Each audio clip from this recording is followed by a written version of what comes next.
Leitura do livreto Segurança, Certeza e Gozo da Salvação Eterna.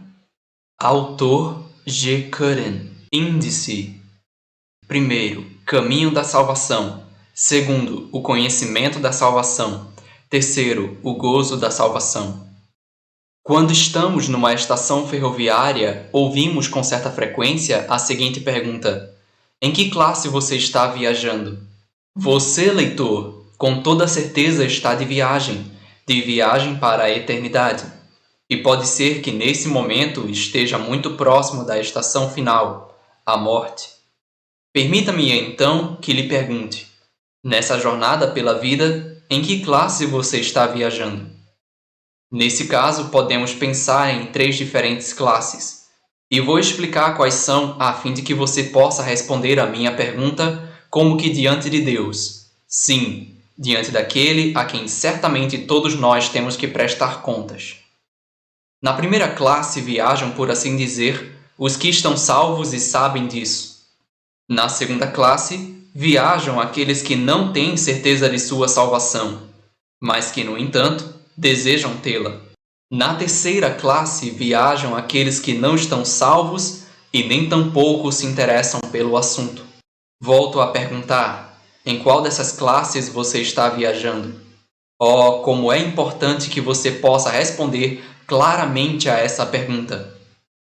Há pouco tempo atrás, numa viagem que fiz de trem, no momento em que o trem se preparava para partir da estação, vi chegar um homem que se precipitou ofegante para dentro do vagão onde eu me encontrava. "Isso é que é correr!" exclamou um dos passageiros. "É verdade", respondeu o homem respirando com dificuldade. "Mas ganhei 4 horas e por isso valeu a pena." Ganhei 4 horas. Ao ouvir essas palavras, não pude deixar de pensar comigo mesmo.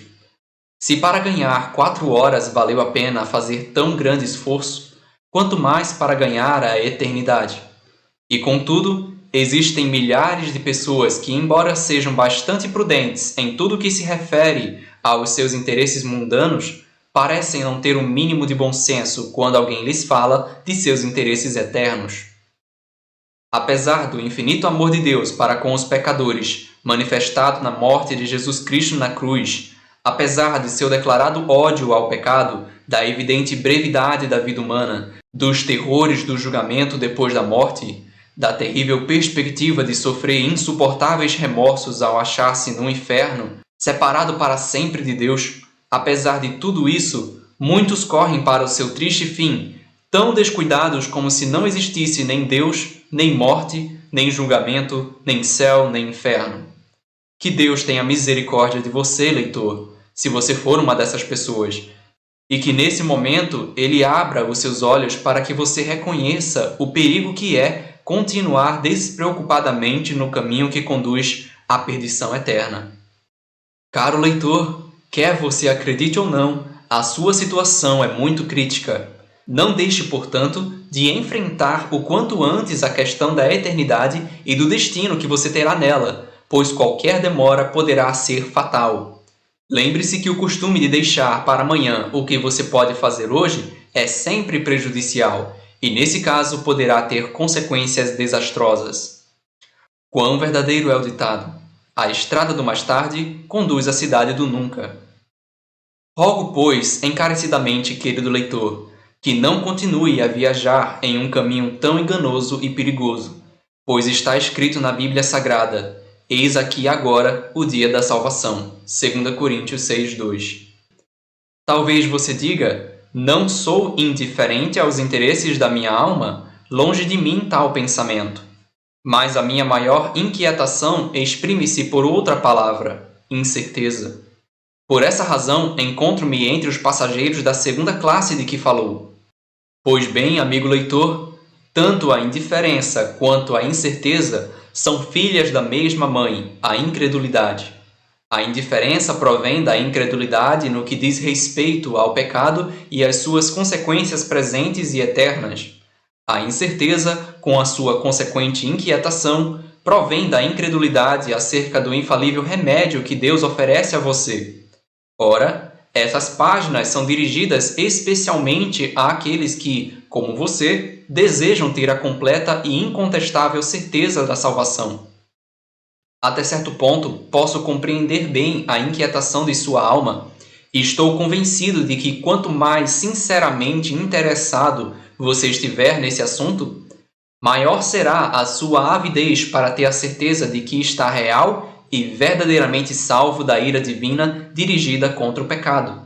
Pois que aproveita ao homem ganhar o mundo inteiro se perder a sua alma? Mateus 16, 26, disse o Senhor Jesus. Suponhamos que o filho de um pai amoroso encontra-se viajando de navio.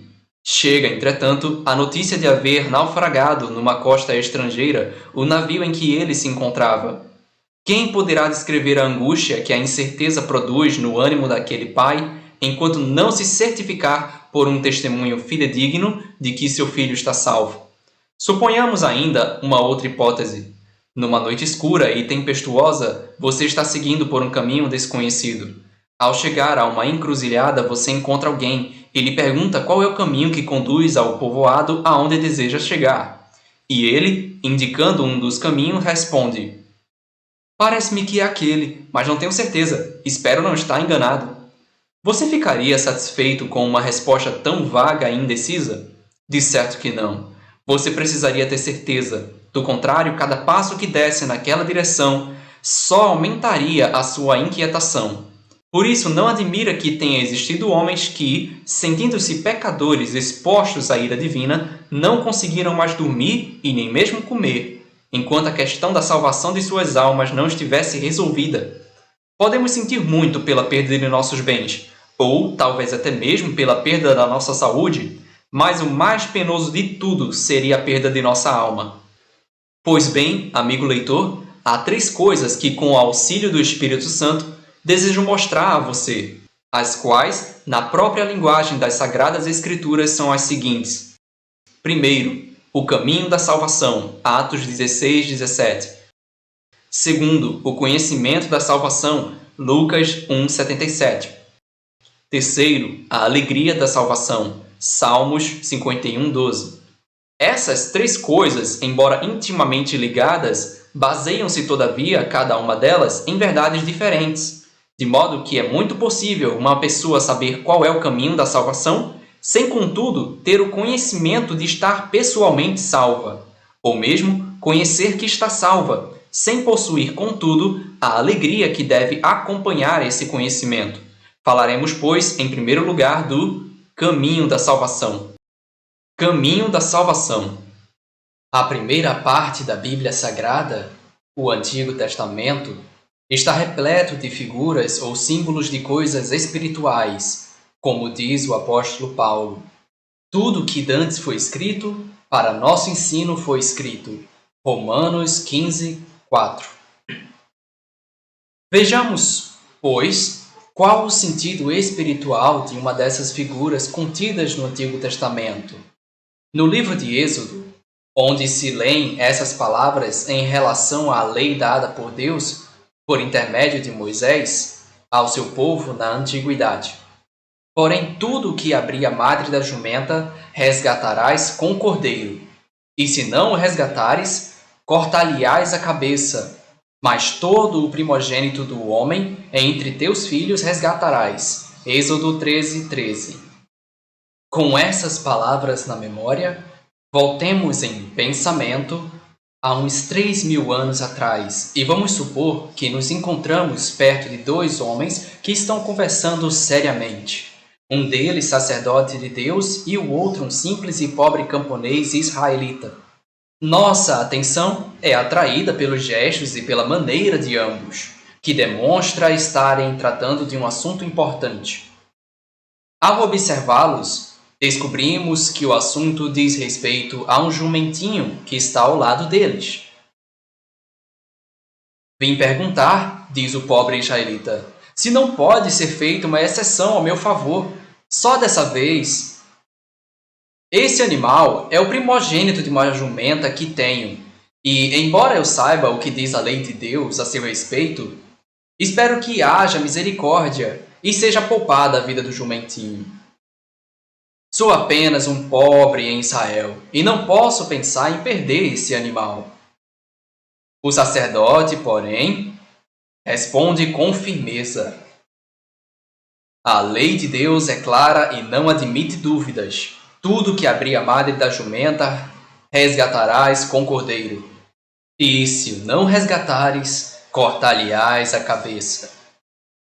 Por que então você não traz um cordeiro? Ah, Senhor, não tenho nenhum cordeiro, replica o homem. Então vá comprar um e traga-o aqui. Caso contrário, o jumento terá que ser morto. Ai de mim! Exclama o pobre homem. Nesse caso, todas as minhas esperanças estão perdidas, pois sou muito pobre e não posso de maneira alguma comprar um cordeiro. Mas, durante a conversa, aproxima-se uma terceira pessoa que, ouvindo a triste história do homem, volta-se para ele e lhe diz bondosamente: não fique desanimado, pois posso resolver o seu problema. Temos em casa um cordeiro que é muito querido de todos os de minha família, pois não tem nenhuma única mancha nem defeito algum e nunca se extraviou. Vou já buscá-lo. Pouco depois, o homem está de volta, trazendo o cordeiro, que em seguida é morto, e o seu sangue derramado. O sacerdote volta-se então para o pobre israelita e lhe diz: agora você pode levar o seu jumentinho para casa e ficar certo de que não precisará matá-lo. Graças ao seu amigo, o cordeiro morreu no lugar dele e, portanto, o jumentinho fica, com toda a justiça, totalmente livre. Ora, querido leitor, acaso você não vê nisso um quadro divino da salvação do pecador? Em consequência dos seus pecados, a justiça de Deus exige a sua morte, isso é, o seu justo castigo. A única alternativa que resta a você é a morte de um substituto aprovado por Deus. Você jamais poderia, de si mesmo, providenciar o necessário para sair da desesperada situação em que se encontra. Deus, porém, na pessoa de seu amado Filho, supriu, ele próprio, um substituto. Eis o Cordeiro de Deus, disse João aos seus discípulos ao contemplarem o bendito e imaculado Salvador. Eis o Cordeiro de Deus, que tira o pecado do mundo. João 1:29. E, com efeito, Jesus subiu ao Calvário, levado como a ovelha para o matadouro. Atos 8:32. E ali padeceu uma vez pelos pecados, o justo pelos injustos, para levar-nos a Deus. 1 Pedro 3:18. O qual por nossos pecados foi entregue e ressuscitou para nossa justificação. Romanos 4:25.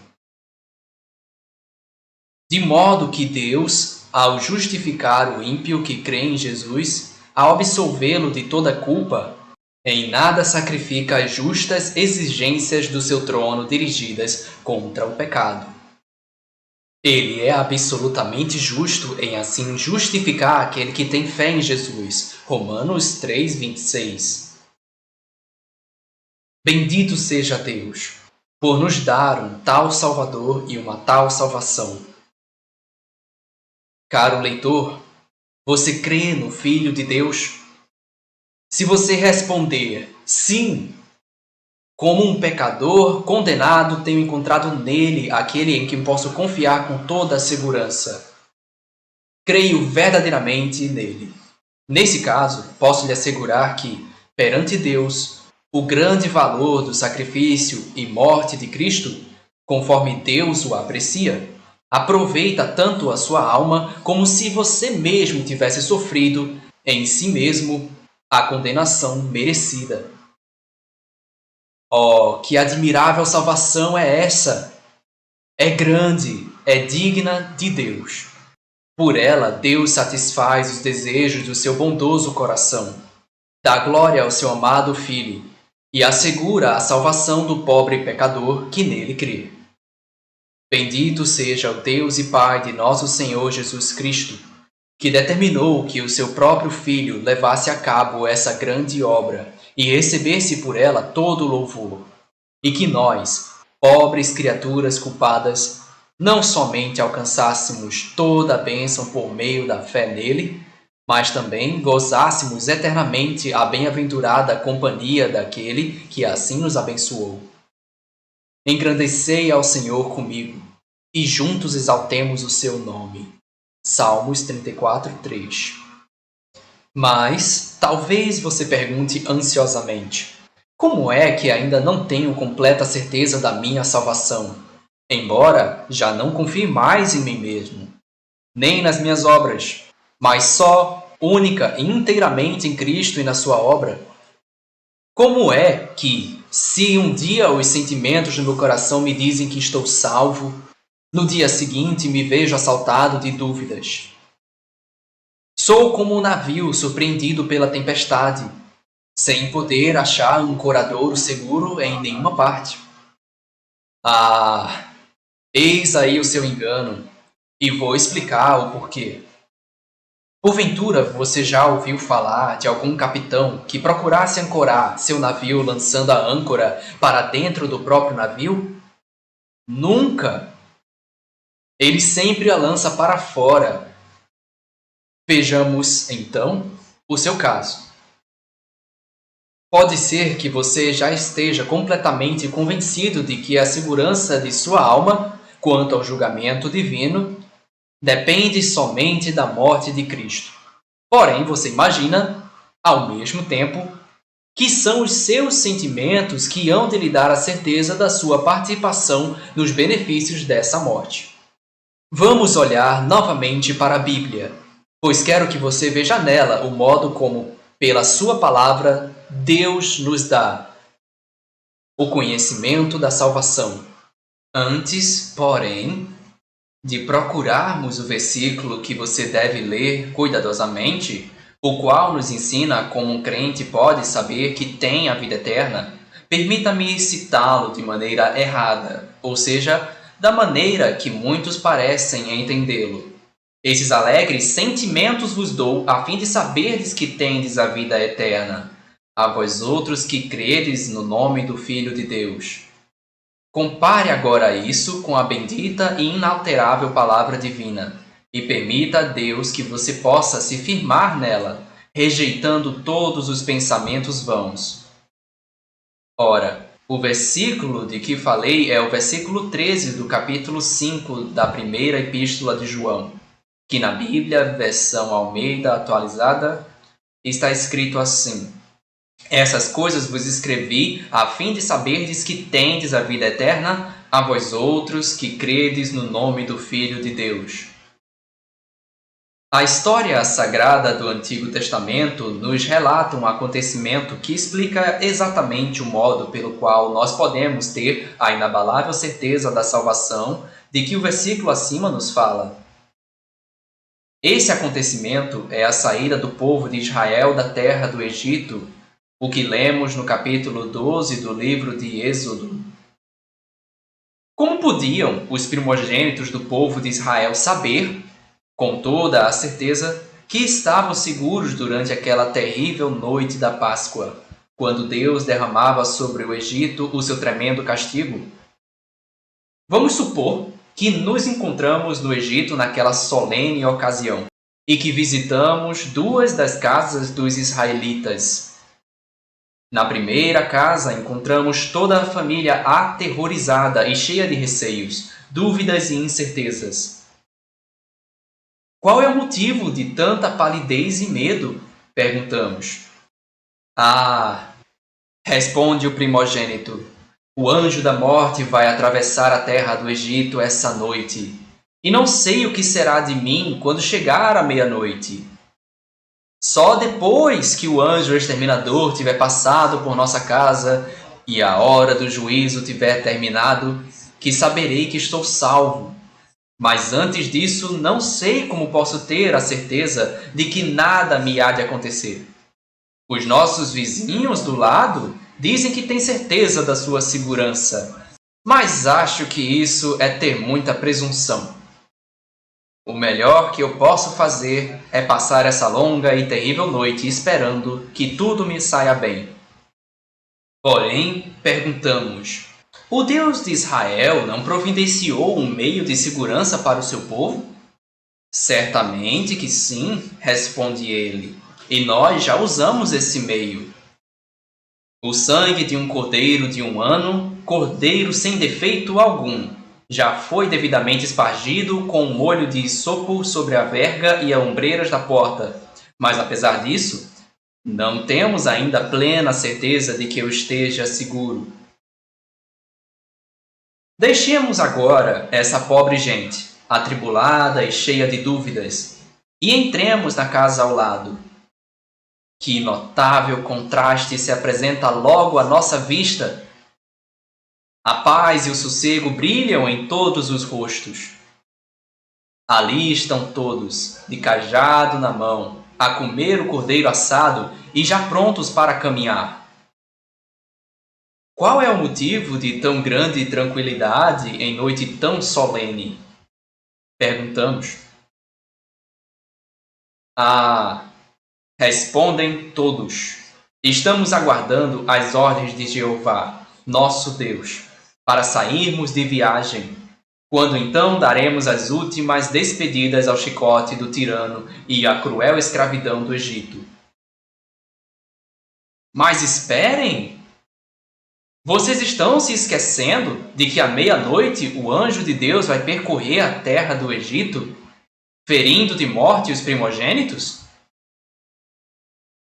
Sabemos disso muito bem, mas o nosso filho já está perfeitamente seguro, porque já espargimos o sangue na porta, segundo a vontade e ordem do nosso Deus. Mas também os vizinhos fizeram o mesmo? Respondemos. E contudo estão todos tristes, porque não têm nenhuma certeza de segurança. Diz o primogênito com firmeza, mas nós não temos somente o sangue espargido, temos também uma confiança absoluta na palavra inabalável do nosso Deus. Deus disse: quando eu vir o sangue, passarei por vós. Portanto, Deus fica satisfeito vendo o sangue lá fora, e nós aqui dentro ficamos descansando na sua palavra. O sangue espargido é a base da nossa segurança. A palavra proferida por Deus é a base da nossa certeza de salvação. Porventura, há alguma coisa que possa tornar-nos mais seguros do que o sangue espargido? Ou que possa dar-nos mais certeza do que a palavra proferida por Deus? Nada, absolutamente nada. Eis a razão da nossa paz. Ora, leitor, qual dessas duas famílias você acha que estava mais ao abrigo da espada do anjo da morte? Talvez você diga que era a segunda, onde todos gozavam daquela tranquila confiança. Você está enganado. Ambas estavam igualmente seguras, pois a segurança de ambas dependia não dos sentimentos dos que estavam dentro da casa, mas sim da maneira como Deus apreciava o sangue espargido fora da casa, sobre a porta. Se você quiser ter a certeza da sua própria salvação, leitor, não dê atenção aos seus sentimentos, mas sim ao testemunho infalível da palavra de Deus. Na verdade vos digo que aquele que crê em mim tem a vida eterna. João 6,47. A fim de esclarecer mais esse ponto, vou me valer de um simples exemplo tirado da vida cotidiana. Certo lavrador, não tendo pastagens suficientes para o seu gado, e ouvindo dizer que uma bela pastagem próxima à sua casa está para alugar, comunica ao proprietário seu interesse em arrendá-la. Passa-se algum tempo sem que receba resposta do proprietário. Enquanto isso, um vizinho visita o lavrador e lhe diz: estou certo de que ele alugará a pastagem a você. Você não se lembra de que no último ano o proprietário enviou-lhe um presente? E não recorda também da maneira como cumprimentou quando passou por sua casa há alguns dias? Eis agora o lavrador todo cheio de esperanças. No dia seguinte, encontra-se com outro vizinho, que durante a conversa lhe diz: Receio que você não poderá usar aquela pastagem. Ouvi dizer que o senhor fulano também a quer, e você sabe como ele é amigo do proprietário. Essa notícia faz desvanecer as esperanças do pobre lavrador. E assim continua ele, um dia muito esperançoso, outro dia cheio de dúvidas. Por fim, recebe uma carta pelo correio e, ao reconhecer a letra do proprietário da pastagem, abre-a com viva ansiedade. Mas à medida que vai lendo, o sobressalto vai se transformando em satisfação que se lhe retrata no rosto. Está tudo resolvido, exclama, dirigindo-se à sua esposa. Acabaram-se as dúvidas e os receios. O proprietário diz que me arrenda a pastagem por todo o tempo que eu quiser, e em condições muito favoráveis. Isso me basta. Agora já não me importo mais com a opinião de ninguém, seja lá quem for. A palavra do proprietário assegura-me a posse. Quantas pobres almas há por aí, às quais acontece o mesmo que aconteceu ao lavrador? Andam agitadas e perturbadas porque escutam as opiniões dos homens, ou se ocupam com os pensamentos e sentimentos dos seus próprios corações. Ao passo que, se com sinceridade recebessem a palavra de Deus, como sendo a palavra de Deus, as dúvidas que os atribulam cederiam imediatamente seu lugar à certeza. As Escrituras dizem que aquele que crê está salvo, e que aquele que não crê está condenado. Não pode haver dúvida, nem em um caso, nem em outro, pois é Deus quem o diz. E para o crente de coração sincero, a palavra de Deus resolve tudo. Porventura diria ele e não faria? Ou falaria e não o confirmaria? Neemias 23:19. Deus tem falado, e o crente satisfeito pode dizer: mais provas não exijo eu, nem mais demonstração. Já sei que Cristo padeceu para minha salvação. Mas talvez haverá alguém que ainda pergunte: como hei de saber com certeza se tenho a verdadeira fé? A essa pergunta temos que responder com outra pergunta. Você tem fé no verdadeiro Salvador?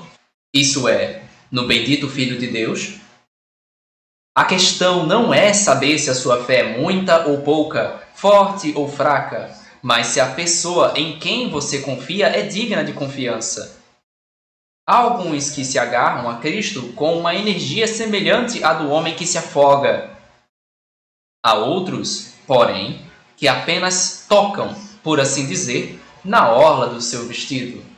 Mas os primeiros não estão mais seguros do que os últimos.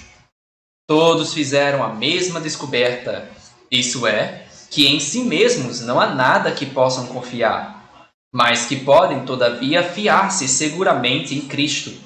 Podem fiar-se tranquilamente na sua palavra e podem, portanto, descansar com toda a confiança na eterna eficácia da sua obra perfeita. É isso que se entende por crer nele, e é sua a promessa. Na verdade vos digo que aquele que crê em mim tem a vida eterna. João 6,47. Portanto, cuidado, leitor. Não ponha a sua confiança nas suas boas intenções ou no seu arrependimento e penitências, ou em quaisquer outros atos religiosos, nem mesmo nos seus piedosos sentimentos, nem na educação moral que possa ter recebido, nem em quaisquer outras coisas semelhantes. É até possível que você confie firmemente em alguma dessas coisas, ou em todas elas juntas, e contudo venha a perder-se eternamente. Porém, a fé em nosso Senhor Jesus Cristo, por mais fraca que seja, salva eternamente, ao passo que a fé em outra coisa ou pessoa qualquer, mesmo que seja forte, É apenas o fruto de um coração enganado. Deus, no Evangelho, apresenta a você o Senhor Jesus Cristo e diz: Esse é o meu Filho amado, em quem me comprazo. Mateus 3,17. É como se Deus dissesse: ainda que você não possa confiar em si mesmo, pode, contudo, confiar sem receio em Jesus. Bendito, 1000 vezes bendito, Senhor Jesus! Quem não há de confiar em ti e exaltar o teu nome? Creio deveras nele, disse-me um dia uma jovem com certa tristeza. Todavia, não me atrevo a dizer que estou salva, com receio de dizer uma mentira. Essa jovem era filha de um negociante de gado em uma pequena vila, e seu pai havia ido, naquele mesmo dia, à feira e ainda não tinha voltado. Suponhamos agora, disse-lhe eu, que quando seu pai voltar, você lhe pergunte quantas ovelhas comprou hoje, e ele responda 10. Suponhamos ainda que logo em seguida entre um freguês e lhe pergunte quantas ovelhas seu pai comprou hoje. Porventura você responderia: não me atrevo a dizer, com receio de mentir? Nisso, a mãe da menina, que escutava nossa conversa, disse com certa indignação: isso seria o mesmo que dizer que seu pai é mentiroso. Ora, querido leitor, você não percebe que essa menina, embora bem intencionada, estava realmente a fazer do Senhor Jesus um mentiroso quando dizia: eu creio no Filho de Deus, porém não me atrevo a dizer que tenho a vida eterna, porque receio dizer talvez uma mentira? Que incredulidade! Mas alguém poderá dizer: como posso ter a certeza de que realmente creio? Tenho me esforçado muitas vezes para crer e procurado ler no meu íntimo se o tenho conseguido, mas quanto mais penso na minha fé, a mim menos parece que eu creia. Meu amigo, a maneira como você olha para essas coisas não poderia ter outro resultado. E o fato de você dizer que se esforça para crer demonstra claramente que não compreende a questão. Deixe-me, portanto, apresentar-lhe outro exemplo para explicar melhor esse ponto. Suponhamos que você se encontre certa noite em sua casa e entre alguém dizendo que o chefe da estação da estrada de ferro acaba de morrer esmagado por um trem. Acontece, porém, que esse indivíduo que lhe traz a notícia há muito tempo é tido em toda a vizinhança como um grande mentiroso. Você acreditaria nele ou se esforçaria para acreditar nele? De certo que não. Você me responderá prontamente. E por que não? Porque eu o conheço bem demais para saber que é um mentiroso. Mas, pergunto, como é que você sabe que não crê no que ele disse? Será que para isso você precisou examinar sua fé? Não, é porque sei que o homem que me dá a notícia não é digno de confiança. Pouco depois, entra um indivíduo e diz: o chefe da estação foi hoje atropelado por um trem e ficou esmagado. Após ele sair, escuto você dizer prudentemente: agora estou quase crendo que seja verdade, pois conheço esse homem desde pequeno e, pelo que me lembre, só me enganou uma vez. Ora, pergunto eu de novo: será que dessa vez você sabe que quase crê por ter examinado sua própria fé? Não, é porque eu tenho em conta o caráter de quem me dá a notícia. Esse homem acaba de sair de sua casa e entra um terceiro. Esse, que é um amigo que lhe inspira a mais absoluta confiança, não faz mais do que confirmar a notícia. Dessa vez, então você diz: agora é que creio, João. Por ser você quem está me afirmando isso, eu posso crer. Insisto ainda na minha pergunta: que, como você há de recordar, é apenas um eco da sua. Como é que você pode saber agora que crê tão positivamente no que disse o seu amigo? É porque conheço bem a pessoa e o caráter dela, você me responde. Nunca em toda a sua vida me enganou, e não a julgo capaz de fazê-lo. Pois bem, é justamente por essa razão que eu também sei que creio no Evangelho. É por ele me ser mandado pelo próprio Deus. O apóstolo João diz: se recebemos o testemunho dos homens, o testemunho de Deus é maior, porque o testemunho de Deus é esse, que de seu Filho testificou. Quem a Deus não crê, mentiroso fez, porquanto não creu no testemunho que Deus de seu Filho deu. 1 João 5, de 9 a 10. E Paulo diz: creu Abraão a Deus, e isso lhe foi imputado como justiça. Romanos 4, 3. Em certa ocasião, uma pessoa ansiosa pela salvação disse a um servo de Deus: Ah, Senhor, eu não posso crer. Ao que respondeu-lhe o pregador com muito acerto: É verdade? E em quem você não pode crer? Essa simples pergunta foi suficiente para lhe abrir os olhos. Até ali tinha pensado que a fé era alguma coisa misteriosa que deveria sentir dentro de si, e que sem senti-la não poderia ter certeza da sua salvação. Mas, afinal, a fé do crente faz com que ele olhe não para si mesmo, mas, ao contrário, para Cristo e para sua obra consumada no Calvário, e o leve a aceitar confiadamente o testemunho que um Deus fiel dá acerca de ambos e assim alcança a paz. Quando uma pessoa se volta para o sol, a sua sombra fica para trás. Assim também, quando nos voltamos para Cristo, glorificado no céu, não mais nos preocupamos conosco. Fica, pois, demonstrado que a bendita pessoa do Filho de Deus ganha nossa confiança. A sua obra consumada nos dá segurança eterna. E a palavra de Deus, acerca de todo o que nele crê, nos dá a certeza inalterável de tal segurança. Encontramos em Cristo e na sua obra o caminho da salvação, e na palavra de Deus o conhecimento da salvação. Mas, dirá talvez o leitor, se tenho a vida eterna, como é que tenho sentimentos tão inconstantes, perdendo com frequência toda a minha alegria e consolação, achando-me sem paz e quase tão triste como antes de ter sido convertido?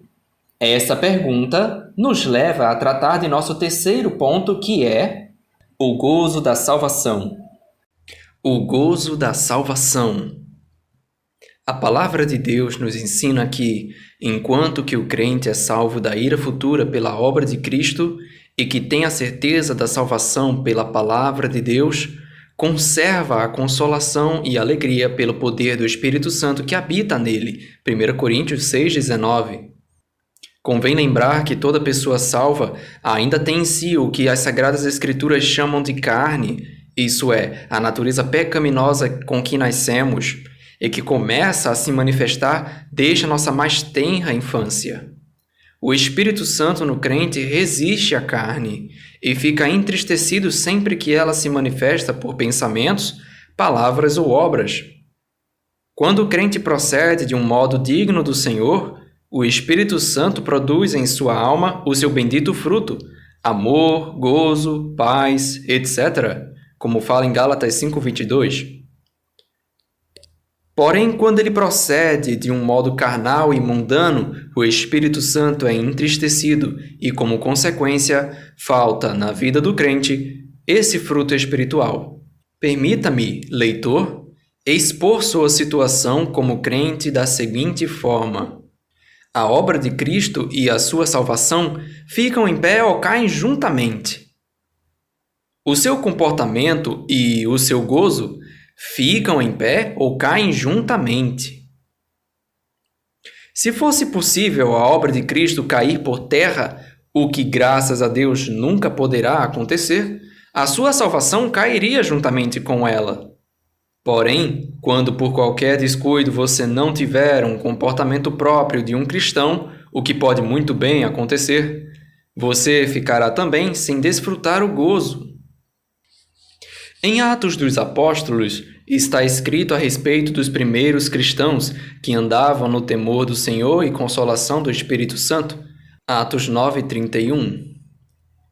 E também os discípulos estavam cheios de alegria e do Espírito Santo. Atos 13:52. Depois de sermos convertidos, o nosso gozo espiritual será sempre proporcional ao caráter espiritual do nosso comportamento. Você percebe agora, leitor, em que consiste o seu engano? Você tem confundido duas coisas diversas, que são a segurança da salvação e o gozo que resulta dela. Se porventura você entregasse a sua vontade própria ao seu mau gênio, aos prazeres mundanos e etc., o Espírito Santo se entristecerá e logo você perderá sua alegria espiritual e talvez pense ter perdido também a sua segurança. Repito, porém, mais uma vez, a sua segurança depende da obra que Cristo fez por você. A sua certeza depende da palavra que Deus dirige a você. O seu gozo depende de você não entristecer o Espírito Santo que habita em você. Se você, sendo filho de Deus, entristecer o Espírito Santo, a sua comunhão com Deus Pai e com o seu bendito Filho ficará, como consequência, logo interrompida. E enquanto você, arrependido, não reconhecer e confessar o seu pecado a Deus, aquela comunhão e aquele gozo não lhe serão restaurados. Suponhamos que uma criança qualquer faz uma maldade. Sentindo que praticou o mal e desconfiando que seus pais já sabem do ocorrido, ela mostra logo em seu rosto os evidentes sinais de perturbação. Meia hora antes, ela estava alegre, gozando, juntamente com os pais, um passeio no jardim, agradando-se naquilo que agradava a eles também, e gozando aquilo que eles também desfrutavam. Em outras palavras, ela estava em comunhão com eles. Tinham todos os mesmos sentimentos. Mas isso cessou no momento, e como uma criança travessa e desobediente, nós a encontramos agora em um canto toda triste.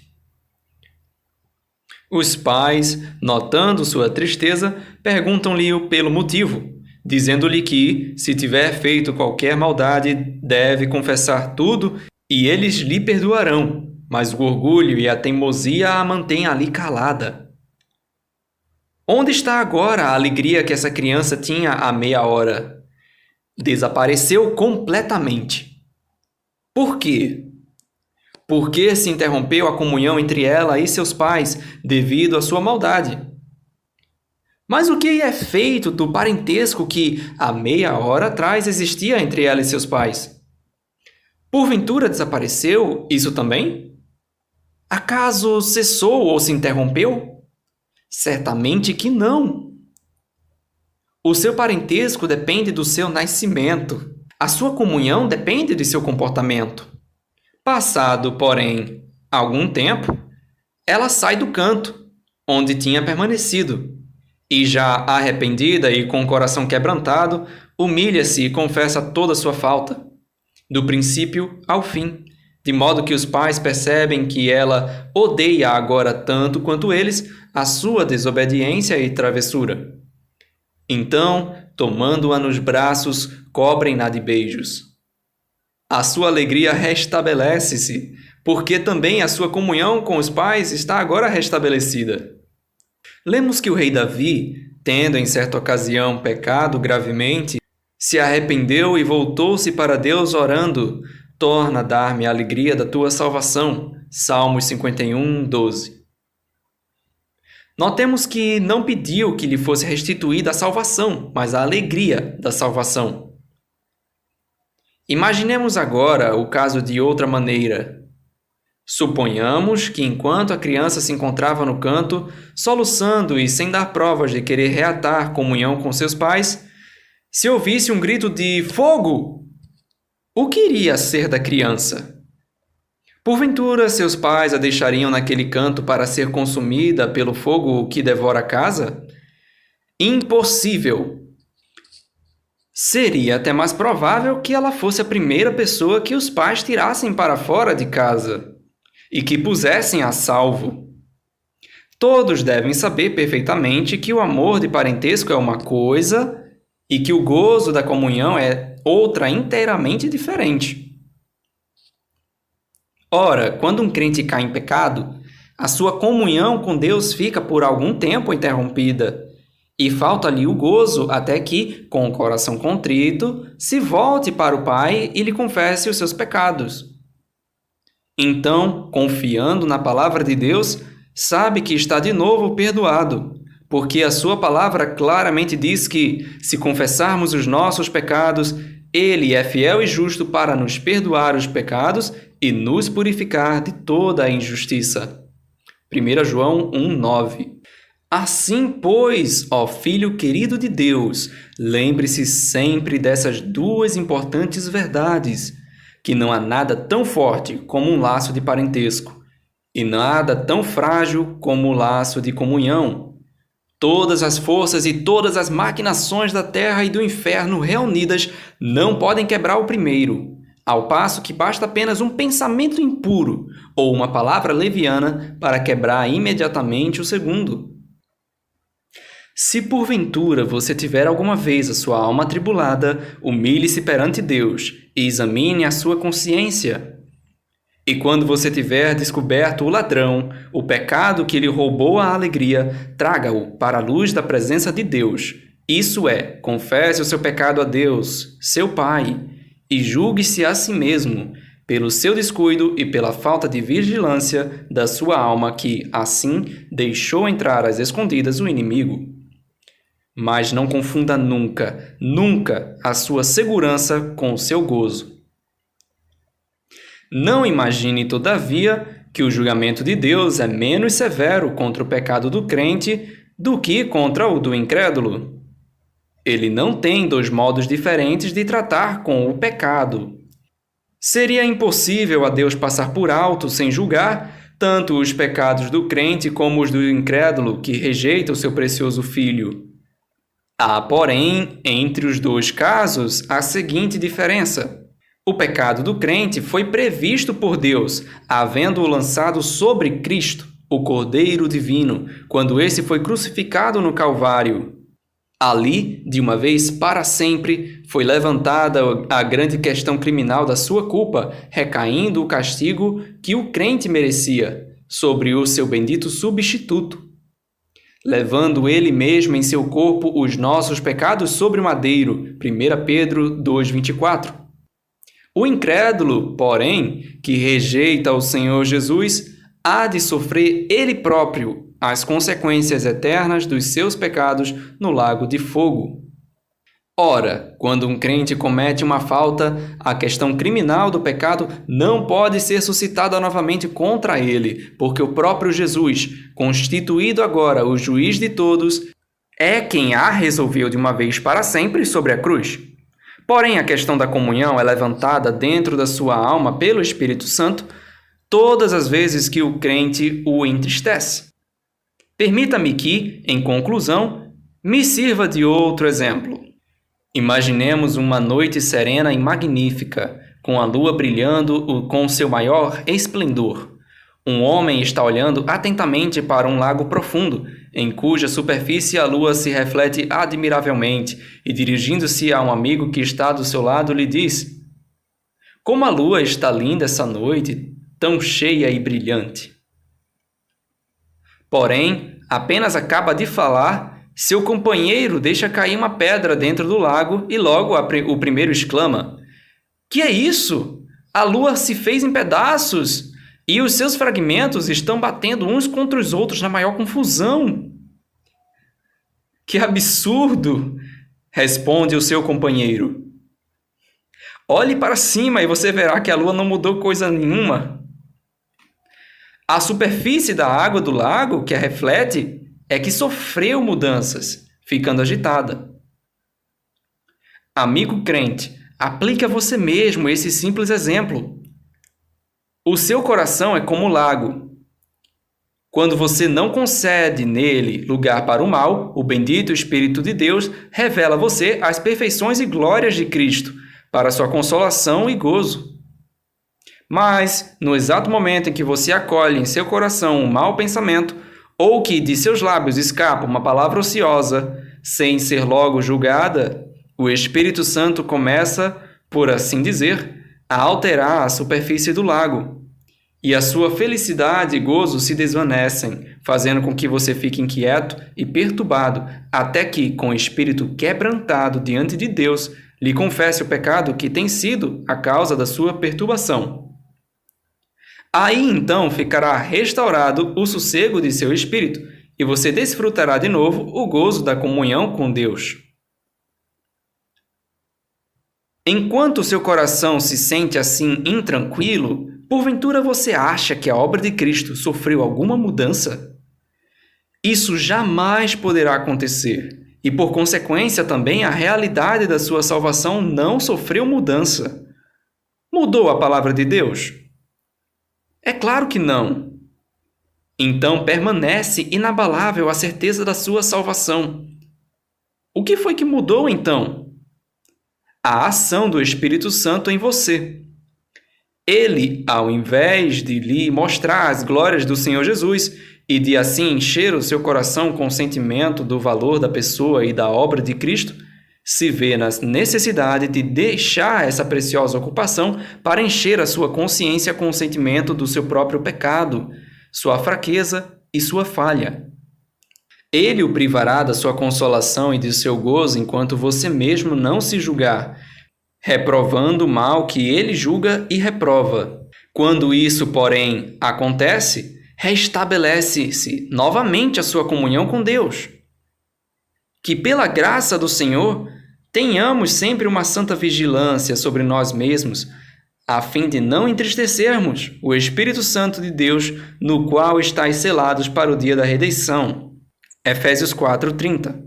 Querido leitor, por mais fraca que seja a sua fé, fique certo de que o bendito Senhor, em quem você tem depositado sua confiança, jamais mudará. Jesus Cristo é o mesmo ontem e hoje e eternamente. Hebreus 13:8. A obra de Cristo consumada jamais mudará. Tudo quanto Deus faz durará eternamente. Nada se lhe deve acrescentar e nada se lhe deve tirar. Eclesiastes 3:14. A palavra por Deus pronunciada jamais mudará. Secou-se a erva e caiu a sua flor, mas a palavra do Senhor permanece para sempre. 1 Pedro, capítulo 1, versículos 24 a 25. Assim, pois, o alvo da nossa fé, o fundamento da nossa esperança e a base da nossa certeza são igualmente perduráveis. Com confiança, então, podemos já cantar. Ó Deus e Pai, te agradecemos. A paz, perdão e teu amor. Com gratidão reconhecendo que temos parte em teu favor. Permita-me, pois, leitor, que pergunte a você mais uma vez: em que classe você está viajando? Eleve a Deus o seu coração e dele já sem demora a sua resposta. Quem a Deus não crê, mentiroso fez, porquanto não creu no testemunho que Deus e seu Filho deu. 1 João 5,10. Aquele que aceitou o seu testemunho, esse confirmou que Deus é verdadeiro. João 3,33. Querido leitor, meu desejo é que a alegre certeza de possuir essa salvação tão grande encha o seu coração e domine toda a sua vida, agora e até que Jesus venha. Esse é um escrito de J. Curtin.